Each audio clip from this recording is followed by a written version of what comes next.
Hey guys, today we're here in Torrance, California. We're going to be doing a TPO overlay on the existing asphalt bitumen roof on top of the existing one-layer modified bitumen roof system. On this existing parapet wall here, we have the torch coming up, terminating at the middle of the CMU wall with a black caulking mastic here, deteriorating quickly. You can tell this mastic only has a 3 to 5 year lifespan. What we'll be doing today, we're going to be installing TPO, running it up all the way to the edge of the CMU parapet wall, installing a TPO clad edge metal, which will give you a full waterproof seal.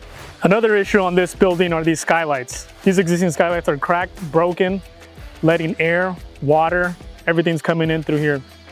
Down here, these skylights are ventilated bases, yet they're covered up. They have this metal flashing to stop water from coming in, yet it's blocking the ventilation of the heat to come out of the building. This existing roof has significant granular loss, meaning a coating is not an option here.